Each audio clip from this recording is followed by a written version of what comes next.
CNBC आवाज Motilal Oswal studios में आपका स्वागत है। नमस्कार, मैं हूं आपके साथ आशीष चतुर्वेदी और आप देख रहे हैं फ्यूचर्स एक्सप्रेस। मार्केट्स में फिलहाल अगर आप देखें तो तेजी के साथ आपको कारोबार नजर आएगा। बात करें निफ्टी की तो रेजिलियंस यहां पर आपको देखने को मिलेगा। निफ्टी बैंक यहां पर भी तेजी देखने को मिल रही है। फिलहाल निफ्टी की बात करें तो 25,900 के पार हो निफ्टी बैंक 400 अंकों से ज़्यादा की बढ़त के साथ यहां पर आपको कारोबार नजर आएगा। समझ लेते हैं कि पूरी मार्केट की बढ़त आपसे क्या करी है। तो सबसे पहले काम करते हैं कि एफएनओ वाले स्टॉक्स देखते हैं कि एफएनओ के स्टॉक्स में क्या चल रहा है। तो फिलहाल एफएनओ का जो हीट मैप है ये आपको पूरी तरीके से बता रहा है कि सेंटिमेंट बुलिश हो रहे हैं और 66 यानी 66 स्टॉक्स ऐसे हैं जहां पर आपको फ्रेश लॉन्ग्स बनते हुए नजर आ रहे हैं। शॉर्ट कवरिंग जबरदस्त देखने को मिल रही है इस मार्केट में। 100 से ज़्यादा अधिक स्टॉक ऐसे हैं जहां पर शॉर्ट कवरिंग के साथ एक अपमूव आपको नजर आएगा। नए शॉर्ट्स बन रहे हैं सिर्फ 24 शेयरों में और लॉन्ग अनवाइंडिंग देखने को मिल रही है केवल 23 शेयरों में। यानी ओवरऑल अगर आप देखें तो जो मार्केट का सेंटिमेंट है ये बुलिश साइड पर ही नजर आएगा। कहां पर है लॉन्ग बिल्टअप? तो इंडस स्टार, अभी थोड़ी देर पहले वोडाफोन आइडिया का बेहतरीन एनालिसिस आपने सुना, तो इसी के चलते एक सीधा इंपैक्ट है। 4% ऊपर ये स्टॉक आपको नजर आएगा। एसबीआई लाइफ की बात करें तो 3.5% नतीजों के बाद bank of India, federal bank लगातार तेज है डील अनाउंसमेंट के बाद। और नोवामा वेल्थ ये भी हाई बीटा स्टॉक है, करीब 2.5% की तेजी यहां पर आपको नजर आएगी। लेकिन कहां पर है शॉर्ट कवरिंग? इसके लिहाज से देखें तो वोडाफोन आइडिया बड़ा मैसिव मूव आपको देखने को मिल रहा है। 9% तक के गेन्स यहां पर आपको देखने को मिल रहे हैं। और जो सुप्रीम कोर्ट में अभी फिलहाल एजीआर मामले को लेकर हाईलाइट्स निकल कर आई हैं, इसके बाद एक स्टॉक में बड़ा मूव आपको नजर आया। नतीजों के बाद कोफोर्ज में मूव है, बीएचईएल है, अशोक लेलैंड है, लॉरस लैब, ये कुछ ऐसे स्टॉक्स हैं जहां पर आपको खरीदारी शॉर्ट कवरिंग के बेसिस पर नजर आएगी। लेकिन शॉर्ट बिल्टअप कहां पर हो रहे हैं? तो ब्रिटानिया ये स्टॉक है। हालांकि अगर आप इन खास बात देखें तो शॉर्ट बिल्टअप के लिहाज से कोई भी स्टॉक ऐसा नहीं है जिसमें सिग्निफिकेंट आपको गिरावट नजर आए। ब्रिटानिया 1.5%, डिविस लैब 1% के आसपास, एसआरएफ नतीजों से पहले थोड़ा सा नर्वस, बीईएल और जीएमआर एयरपोर्ट्स यहाँ पर भी अगर आप देखें तो 1% की गिरावट आपको फिलहाल नजर आएगी। लॉन्ग अनवाइंडिंग के लिहाज से नतीजों से पहले उम्मीद थी एसबीआई कार्ड्स अच्छे से करेक्टेड स्टॉक था, अब शायद नतीजा अच्छा आ जाए, लेकिन हुआ नहीं ऐसा और इसी के चलते डिसअपॉइंटमेंट है। गिरावट यहां पर आपको नजर आएगी। मनोपरम ये भी अगर आप देखें तो 1% की गिरावट दिखा रहा है। कोटक महिंद्रा बैंक, इस स्टॉक से भी उम्मीदें थीं, काफ़ी सारे ब्रोकरेज हाउस के व्यूज़ निकल कर आए लेकिन परफॉर्म नहीं किया। 1% की गिरावट। सम्मान कैपिटल और एक्साइड, इस स्टॉक में भी अगर आप देखें तो गिरावट के साथ फिलहाल के लिए कारोबार नजर आ रहा है। लेकिन ओवरऑल अगर आप देखें तो मार्केट का मूड माहौल बुलिश है। लेकिन सेटअप के लिहाज से ऑप्शंस के डेटा को भी समझ लेते हैं कि निफ्टी के ऑप्शंस आपसे क्या कह रहे हैं। तो कॉल और पुट साइड में कहां पर ज्यादा हलचल देखने को मिल रही है, राइटर्स का इंटरेस्ट कहां पर देखने को मिल रहा है, तो इसके लिहाज से ऑप्शन चेन आपकी स्क्रीन पर आएगी और इसमें अगर आप देखें तो सबसे ज्यादा ओपन इंटरेस्ट आपको नजर आएगा 26,000 की कॉल ऑप्शन पर। यहां पर अगर आप देखें तो जो ओआई चेंज है 15,33,000 के आसपास का देखने को मिल रहा है। और इसी के साथ अगर आप देखें तो निफ्टी भी 26,000 के आंकड़े को पार करता हुआ नजर आ रहा है। ये एक बड़ा डेवलपमेंट यहां पर देखने को मिल रहा है। सेंटिमेंट्स के लिहाज से अगर आप देखें तो 26,000 का जो लेवल है काफी सिग्निफिकेंट माना गया था। हालांकि स्ट्रेंथ आपको लगातार मार्केट्स में देखने को मिल रही थी, आज की शुरुआत भी काफी बढ़िया हुई थी, लेकिन 26,000 के पार अब फिलहाल के लिए अगर आप देखें तो पूरे 200 अंकों से ज्यादा की बढ़त आपको निफ्टी पर नजर आएगी। लंबे समय से इस सेंटिमेंटल स्तर का इंतजार था कि कब निफ्टी 26,000 के पार जाएगा और बिल्कुल अगर आप देखें तो आपको देखने को मिल रहा है 26,000 के पार। फिलहाल के लिए थोड़ा सा नीचे लेकिन 200 अंकों की बढ़त यहां पर आपको देखने को मिल रही है। और कॉल राइटर्स जिसकी जिक्र भी अभी हम कर रहे थे कि 26,000 पे ओपन इंटरेस्ट ज्यादा है, 15 लाख के ऊपर का ओपन इंटरेस्ट आज ही एडिशन हुआ है, तो अब 26,000 के पार ये खतरे में पड़ते हुए नजर आएंगे। तो देखना होगा कि अपनी जो राइटिंग इन्होंने की रखी है ऐसे स्क्वायर ऑफ करते हैं कि नहीं। लेकिन एक और बार जो आंकड़ा है ये ऑप्शंस का, ये स्क्रीन पर लेकर आता हूं, पुट साइड पर भी देख लेते हैं कि सपोर्ट के लिहाज से मार्केट में क्या कह रहा है आंकड़ा। तो ऑप्शन चेन का डेटा जो है वो आपकी स्क्रीन पर आएगा और यहाँ पर आप देख सकते हैं सबसे ज़्यादा 26,000, यही एक डिसाइसिव स्तर है जहाँ पर open interest comparative put side पर थोड़ा सा कम नज़र आ रहा है और ओवरऑल 25,900 है, 25,800 है। यहाँ पर थोड़ी सी अगर आप देखें तो अनवाइंडिंग भी आपको देखने को मिली है। लेकिन मार्केट का रुख क्या है और फिलहाल के लिए मार्केट पर आपको कैसे रणनीति बनानी चाहिए, ये बताने के लिए हमारे साथ जुड़ रहे हैं मार्केट एक्सपर्ट। तो करिए शो में स्वागत। हमारे साथ जुड़ रहे हैं प्रॉफिट मार्ट के आशीष बहेती। आशीष जी, शो में स्वागत है आपका। नमस्कार। 26,000 के पार निफ्टी, अगला पड़ाव क्या होगा? Good afternoon Ashish ji. काफ़ी एक अच्छा सेशन रहा निफ्टी के लिए। हल्की सी डिप जरूर आई थी पिछले आधी घंटा पहले, लेकिन बहुत शानदार तरीके से वापस इंट्राडे में रिकवरी देखने मिली है। और जिस हिसाब से अगर आप देखेंगे एक क्लियर टसल दिख रहा है और उसमें बुल्स विन करते हुए देखने मिल रहे हैं। मार्केट बढ़ रहा है लेकिन विक्स भी 9% के करीब बढ़ चुका है, तो which is a positive sign, क्योंकि जो कॉल राइटर्स है वो थोड़े से ट्रैप होते हुए देखने मिल रहे हैं। पर हमें लग रहा है कि यहाँ से एक बड़ा स्विंग देखने मिल सकता है कि कॉल राइटर्स अगर 26,000 वाले पोजीशन अनवाइंड करते हैं और कल जैसे एक्सपायरी है, तो हमें लग रहा है यहाँ पे एक बड़ा मोमेंटम वाला दिन शायद आज देखने मिल सकता है, ट्रेंड डे बन सकता है ये। खरीदारी की सलाह रहेगी 25,850 के करीब एक स्टॉप लॉस रखना है। ऊपर में मुझे लगता है 26,200 और 26,350 तक का जोन निफ्टी में देखने मिल सकता है। वहीं बैंक निफ्टी की बात करूं तो देखिए यहाँ काफी अच्छी स्ट्रेंथ बनी हुई है, और डिस्पाइट कोटक रेड में ट्रेड कर रहा है, बट उसको छोड़कर बाकी सारे बैंक्स और पीएसयू बैंक्स में बहुत शानदार मोमेंटम बनी है, और उसका स्पिल ओवर इफेक्ट हमें दिख रहा है कि प्राइवेट बैंक्स में भी बहुत अच्छा बनता हुआ देखने मिल रहा है। तो यहाँ मोमेंटम चेज करने की सलाह रहेगी। जो स्टॉप लॉस इसमें मेंटेन करना है वो 57,900 के करीब का एक एसएल मेंटेन करे। ऊपर में हमें लगता है 58,600 तक का जोन बैंक निफ्टी में भी देखने मिल सकता है।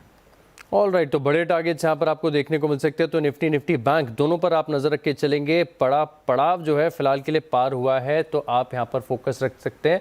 और निफ्टी बैंक की तो ब्रेथ भी ओवरऑल काफ़ी बढ़िया देखने को मिल रही है, जिसमें सिर्फ एक कोटक बैंक ऐसा है जहाँ पर आप देखें तो गिरावट देखने को मिले। लेकिन ओवरऑल निफ्टी बैंक 500 अंकों की ज़्यादा की बढ़त यहाँ पर आपको देखने को मिल रही है। तो मार्केट का मूड माहौल काफ़ी बढ़िया यहाँ पर देखने को मिला। लेकिन सर, सेटअप डिस्कस कर लिया हमने, मार्केट के बारे में बात कर ली, लेकिन स्टॉक स्पेसिफिक एक्शन अगर आप देखें तो इस मार्केट का काफ़ी बेहतर है। जैसे कि मैं चर्चा भी कर रहा था शोज में कि शॉर्ट कवरिंग ज़बरदस्त देखने को मिल रही है ऐसे मार्केट्स में। तो आपका फोकस कौन से स्टॉक्स पर है? जी देखिए, पहला तो बैंक ही रहेगा। तो यहाँ पे पीएसयू बैंक्स में से यूनियन बैंक में खरीदारी की सलाह रहेगी। मोमेंटम स्ट्रांग बन रहा है पूरा के पूरे सेक्टर में, और यूनियन बैंक ने एक क्लीन ब्रेकआउट दिया है। मुझे लग रहा है स्टॉक वेल प्लेस्ड है 149 तक की जर्नी दिखाने के लिए। तो यहाँ पे खरीदारी की सलाह रहेगी। जो स्टॉप लॉस उसमें मेंटेन करना है 141 का एसएल मेंटेन करे। आशीष जी, दूसरा स्टॉक जो अच्छा लग रहा है हमें वो आईटी स्टॉक्स में से ओरेकल फाइनेंस है। मुझे लग रहा है मिड कैप आईटी में एक अच्छा स्ट्रेंथ है, और यहाँ पे इस मोमेंटम को चेज करना चाहिए।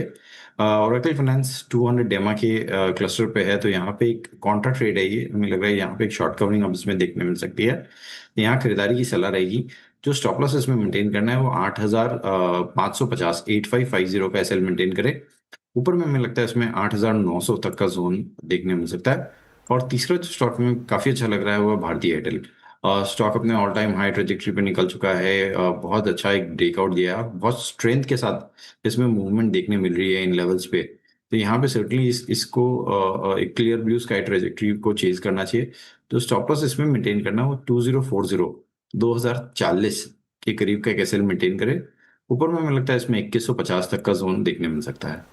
ऑल राइट, तो 3 ट्रेडिंग आइडियाज़ आपके लिए बेहतरीन तौर पर आ रहे हैं। एक तो पीएसयू बैंक्स गजब की स्ट्रेंथ यहाँ पर देखने को मिल रही है, और सबसे पहले निफ्टी बैंक में स्ट्रेंथ देने का काम पीएसयू बैंक्स की तरफ से ही देखने को मिला था।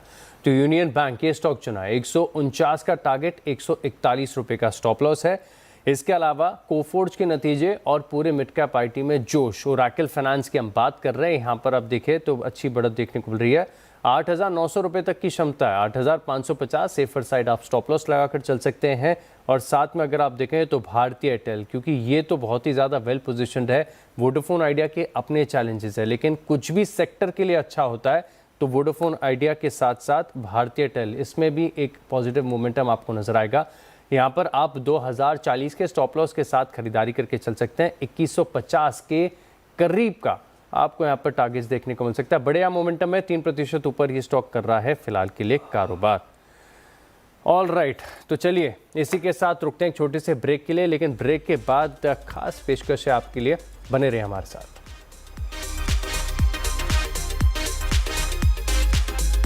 ब्रेक के बाद आपका स्वागत है, और अब बात करते हैं इंडिया मार्ट इंटरमेश की। स्टॉक में भी आज बढ़िया एक्शन देखने को मिला है, और नतीजे आए थे Q2 के। नतीजे अगर आप देखें तो काफ़ी खास थे। ऑपरेशनल फ्रंट पर बड़ा इंपॉर्टेंट डेवलपमेंट यहाँ पर देखने को मिला है, और इन्हीं पर बात करने के लिए हमारे साथ है कंपनी के CEO दिनेश अग्रवाल। दिनेश जी, शो में स्वागत है आपका, नमस्कार।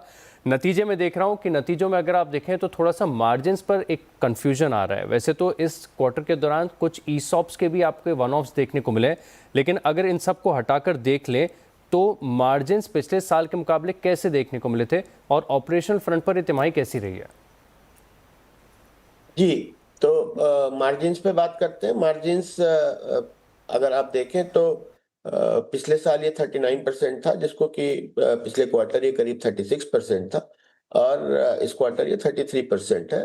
पिछले 2 क्वार्टर से हमने एडवर्टाइजिंग में करीब 6 करोड़ रुपए पर क्वार्टर का स्पेंड किया है।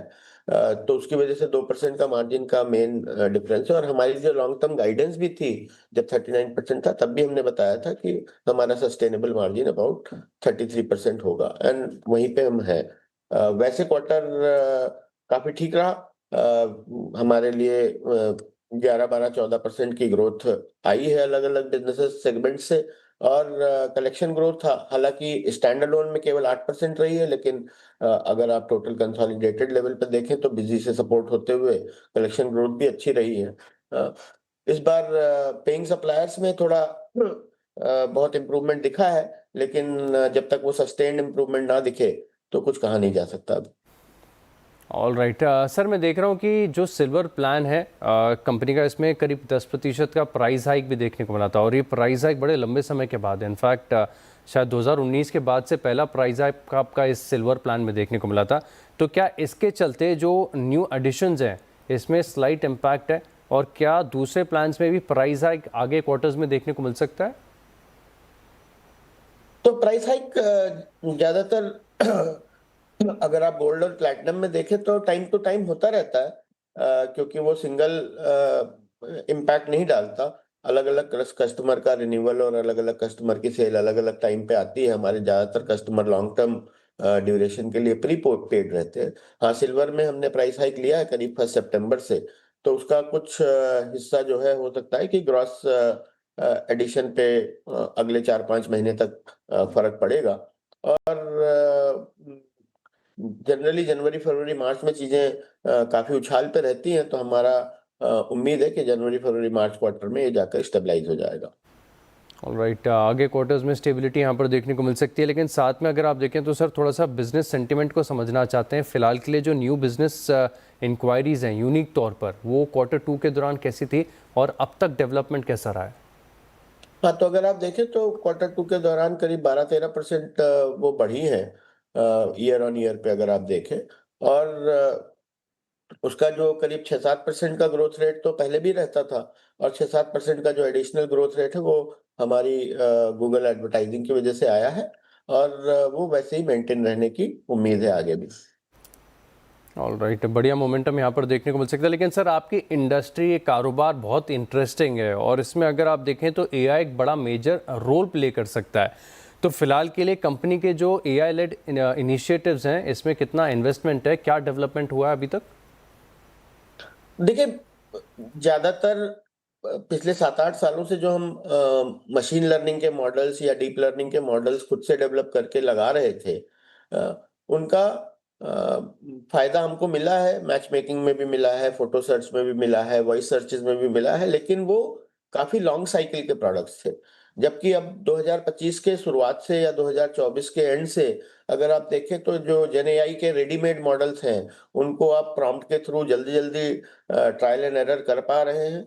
और हमारी काफी टीम उसकी डिप्लॉयमेंट में लगी हुई है, अलग अलग यूज केसेस देख करके। जैसे कि आप देखें तो आजकल कॉल ऑटोमेशन काफी कॉमन हो गया है।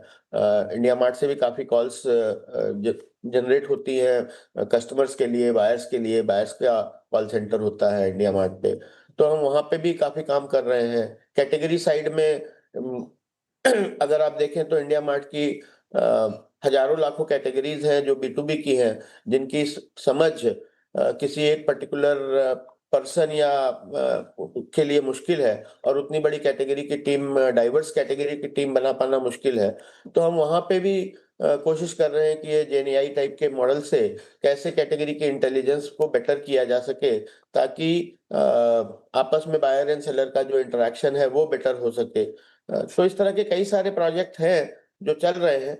तो हो सकता है कि वो नियर टर्म में कुछ मार्जिन पे भी असर डालें, बट लॉन्ग टर्म में इसका फायदा मिलेगा कॉस्ट साइड पे भी और शायद रेवेन्यू साइड पे भी। ऑलराइट, लॉन्ग टर्म में बड़ा बेनिफिट AI के माध्यम से देखने को मिल सकता है। सर अंत में पूरे FY26 के लिए क्या ग्रोथ आउटलुक नजर आ रहा है, क्या गाइडेंस है कंपनी की तरफ से?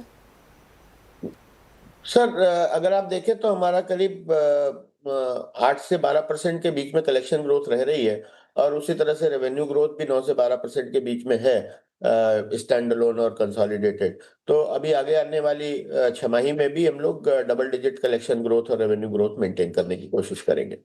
All right, double digit growth यहाँ पर देखने को मिल सकती है। शुक्रिया सर हमारे साथ जुड़ने के लिए और अर्निंग्स के बाद ये पूरा रिएक्शन हमारे साथ शेयर करने के लिए। चलिए इसी के साथ रुकते हैं छोटे से ब्रेक के लिए, लेकिन ब्रेक के बाद जानेंगे सस्ता ऑप्शन। आप बने रहिए हमारे साथ। चलिए ब्रेक के बाद आपका स्वागत है और अब जानते हैं सस्ता ऑप्शन। सर बताइए कौन सा आइडिया आज के लिए? जी आशीष जी, कैन बैंक के ऑप्शन में खरीदारी की सलाह रहेगी। देखिए 2010 के बाद के सारे हाइज को सरपास करता हुआ देखने मिल रहा है ये स्टॉक, और एक मल्टी ईयर ब्रेकआउट देने के लिए तैयार हो रहा है। पूरा सेक्टर टेलविंड बहुत स्ट्रांग बना हुआ है, तो यहाँ पे खरीदारी की जा सकती है। जो ऑप्शन खरीदना है वो 129 का कॉल खरीदना है नेक्स्ट मंथ का। 4.5 रुपए के करीब ये ट्रेड कर रहा है। इसमें जो स्टॉप लॉस मेंटेन करना है वो 3 रुपए का एसएल मेंटेन करे। ऊपर में लगता है 7 और 9 रुपए तक के टारगेट्स इसमें देखने मिल सकते हैं। ऑल राइट, परफेक्ट है। यहाँ पर आप रखेंगे नज़र। मल्टी ईयर ब्रेकआउट यहाँ पर देखने को मिल रहा है। कैनरा बैंक बेहतरीन चार्ट पैटर्न है और पूरा पीएसयू बैंकिंग स्पेस बड़े रेजिलियंस के साथ तेजी दिखा रहे हैं। 129 के जो कॉल ऑप्शन है यहाँ पर आप खरीदारी करके चलेंगे और अच्छे टारगेट्स देखने को मिल सकते हैं। 7 से लेकर 9 रुपये तक के टारगेट्स हैं। 3 रुपये का स्टॉप लॉस है। मिल रही है करीब करीब 4.5 रुपये के आसपास। स्क्रीन पर पूरा डेटा फ्लैश हो रहा है, नोट कर लीजिए। बेहतरीन कन्विक्शन ट्रेडिंग आइडिया है जहां पर आपको रखनी है खास फोकस है। शुक्रिया सर हमारे साथ जुड़ने के लिए और ये बेहतरीन ट्रेड सेटअप्स हमारे साथ शेयर करने के लिए। चलिए इसी के साथ फ्यूचर्स एक्सप्रेस में इतना ही, लेकिन आप बने रहेंगे CNBC आवाज़ के साथ। नमस्कार।